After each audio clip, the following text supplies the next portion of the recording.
চিংড়ি মাছের মালাইকারি তো অনেক খেয়েছো, কিন্তু কখনো রুই মাছের মালাইকারি ট্রাই করেছো? হ্যাঁ, ঠিকই শুনেছো।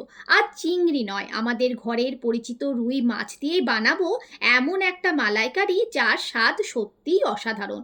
তাহলে চলো রান্নাটা শুরু করা যাক। হেই এভরিওয়ান, কেমন আছো তোমরা সবাই? পিয়ালি রন্ধনশালায় তোমাদের সকলকে স্বাগত জানাই। প্রথমেই রুই মাছগুলো ভালোভাবে ধুয়ে জল ঝরিয়ে এর মধ্যে দিয়ে দেব হলুদ আর লবণ। চাইলে সামান্য লঙ্কা গুঁড়োও দেওয়া যেতে পারে। সব কিছু ভালো করে মাখিয়ে কয়েক মিনিট মতো রেখে দেব। চলো, এর মধ্যেই আমরা বানিয়ে নিই দুটো মশলা এখানে লাগবে। একটাতে আছে দুটো মিডিয়াম সাইজের পেঁয়াজ, আদা, রসুন, কাঁচা লঙ্কা যতটা ঝাল খেতে পারবে সেই অনুযায়ী দেবে। আর একটাতে আছে 1 চামচ কালো সর্ষে, 1 চামচ মৌরি, 5-6টা কাজু বাদাম, 2 চামচ মতো টক দই। সব কিছুকে একসাথে একটা মিহি পেস্ট করে নিতে হবে। ব্যাস, মশলা দুটোই রেডি হয়ে গেল। এবার আমরা কড়াইয়ে দেব সর্ষের তেল গরম হয়ে গেলে এর মধ্যে আমি দিয়ে দিয়েছি অল্প হলুদ, কারণ হলুদটা যদি দিই তাহলে মাছগুলো আর কড়াইয়ের গায়ে লেগে যাবে না। একদমই লাগে না এই হলুদটা যদি দাও। এখন মাছগুলোকে একে একে ছেড়ে দেব।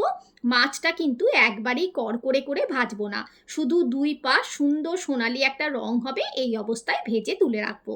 এখন মাছ ভাজার তেলটা কিছুটা কমিয়ে নিয়েছি, তোমরা চাইলে নাও কমাতে পারো। ওই তেলে দিয়ে দেব কিছু গোটা গরম মশলা, এই এলাচ, লবঙ্গ, দারচিনি, তেজপাতা, শুকনো লঙ্কা, এইসব।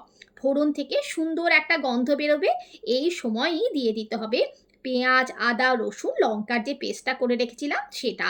মশলার কাঁচা গন্ধটা চলে গেলেই এবার একে একে দিয়ে দেব হলুদ, কাশ্মীরি লঙ্কার গুঁড়ো, জিরে গুঁড়ো, লবণ, চিনি। ভালোভাবে মশলাটাকে কষাতে হবে। কষানোতে কোনো কার্পণ্য করা যাবে না। যত ভালোভাবে কষাবে তত সুন্দর স্বাদটা কিন্তু আসবে।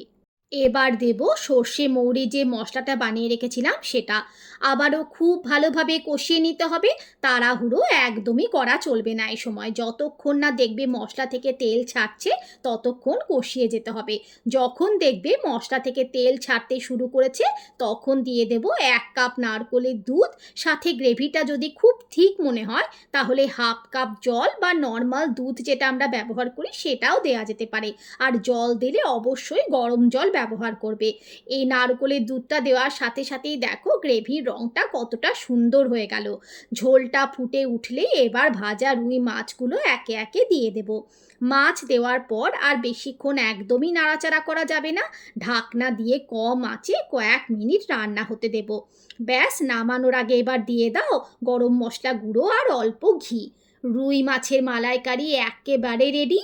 চিংড়ি মাছ দিয়ে মালাইকারি তো বানিয়েই থাকো, একবার রুই মাছ দিয়ে বানিয়ে দেখো। গরম ভাতের সাথে এমন জমে যাবে না যে চিংড়ি মাছ না থাকলেও মন খারাপ হবে না।